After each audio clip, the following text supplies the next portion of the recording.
Hey, this is Natalie from the Freedom Coach podcast, and this is episode 9. And I'm sitting here on my porch watching my 2 horses. Good evening to you. It's evening where I'm at. I'm in Switzerland, so wherever you're listening. Good evening, good morning, good afternoon, or good night.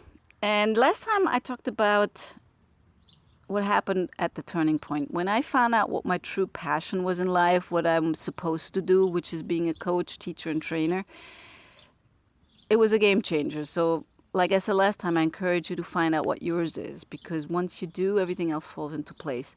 And at that point, I asked myself, is this really what I'm supposed to do? And I remember back when I was a kid, a little girl, 1st or 2nd grade, I already started teaching, and I taught my baby sister. She's 4 years younger than I am, and I taught her how to read and write, and she had to sit, and I was drawing up little exercises for her, and I really enjoyed it. So I remembered all of a sudden back from my childhood. And I'm not saying that to be mushy, squashy, softy with you, but I'm telling you these are clues. If you think back to your childhood and think of the things that you used to love doing, and then you kind of forgot about it by growing up, being conditioned, having all sorts of to-dos, all sorts of expectations to meet. Think back to when you were small, kindergarten or 1st or 2nd grade. What was it that you really loved doing? And those are clues for the things you might be set out to do. So what I then did after that turning point, I thought I need practice, like I said last time in the episode number 8. And I thought, well, the fastest and the easiest way to sell this is to sell a training to the company that I was working with at the time. I was working there doing financial work and HR management. And it was the closest thing, I thought, and I thought it was a good idea. But here's the thought. Starting as a rookie trainer with a corporate company, and especially that corporate company, it was a lot of tech-minded people that did not really, they were very left-brained. Let's put it that way. And the corporate training can be tricky because a lot of times, at least a third of the people in a corporate training, they don't see the necessity of the training. They don't see why they have to be there, and they're kind of forced by their superiors to attend. And that's not the best thing to start with. So if you're just starting out, I recommend do a small public seminar or training if you want to start.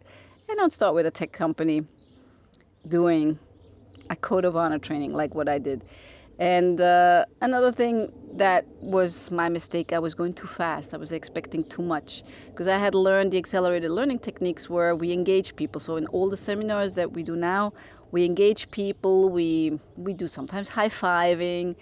And this was a tech company in Switzerland, and they did not like to high-five. And at that point, I had no idea how to really set the context right where I could show them the necessity of engaging and sometimes high-fiving and interacting and celebrating, just like what all teams do when they have a win to get the energy up. And it was all about energy management, but I was really terrible at it. So a couple of funny things happened. I had sold them 8 sessions. It was weekly or bi-weekly of 1 hour.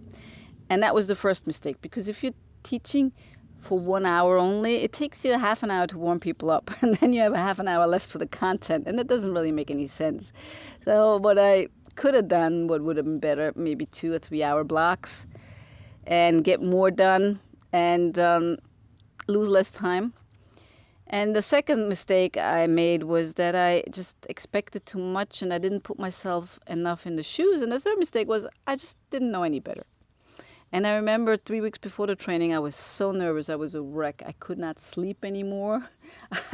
I couldn't go to the toilet. I was really a wreck. And all those negative little voices popped up like, what have you done? You sold something you can't fulfill. You're not good enough to do this. Who do you think you are? And all that self-doubt.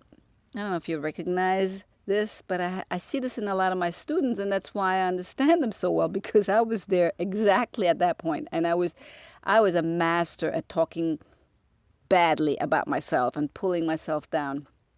But the good point is that I did it anyway, and it turned out okay. I mean, some sessions were a little difficult, and some, at one point in time, the people that attended got less and less and less, and I had to kind of run around the whole company trying to round them up to come join the training.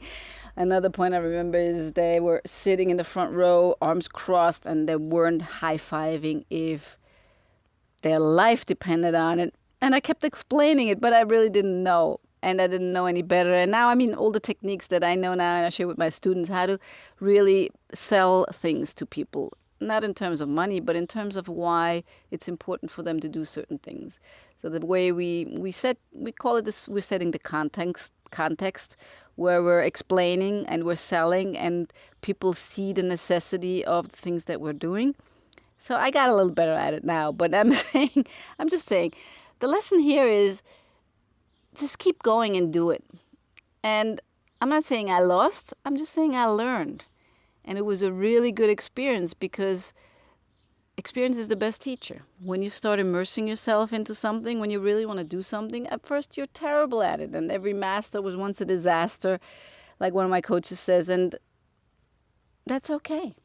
It's okay. And it turned out okay, and we created a code of honor for the company, and we posted it in the cafeteria, and I started doing my recruiting interviews based on the code of honor, and it turned out good. It turned out okay. And people came up to me and they said they liked it, and some people didn't like it, and that's okay too, because you can't please everybody, especially in a corporate training. In a public environment, it's a little different, because people pay for it, and they actually come here because they want to learn something. In a corporate environment, like I said, some people just don't see it, and they're forced to be there, and people don't like to be forced. And you have to be understanding for that too, because I totally get it. I totally get it that some people, they have a lot of work, and then they have to sit in a seminar or training that they don't understand why and what the benefits are, and that's totally understandable.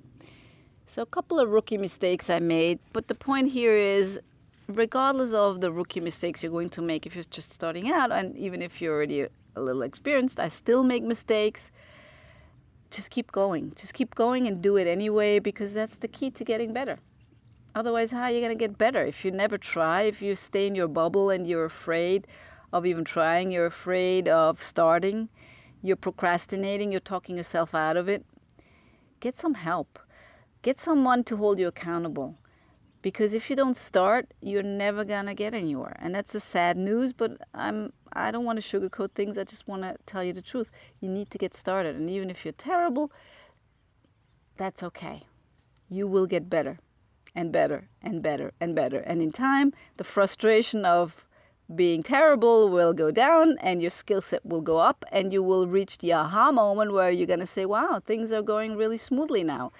And a lot of people, they don't get past that aha moment. They don't get past that time where things start to flow and things start to work out smoothly. And that's a shame, because there's a lot of potential that's going to waste by stopping too soon and stopping too early. And just because of the fact that you're not a master yet, you're stopping because you think this is not right. But it's right.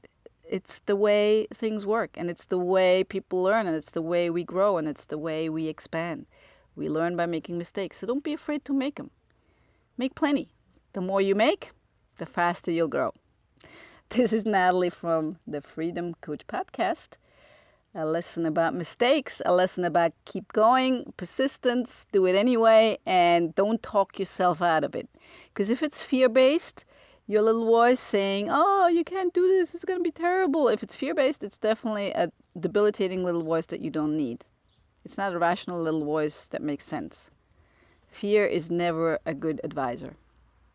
Natalie, Freedom Coach Podcast. This is episode number 9. And until we hear each other again, be free.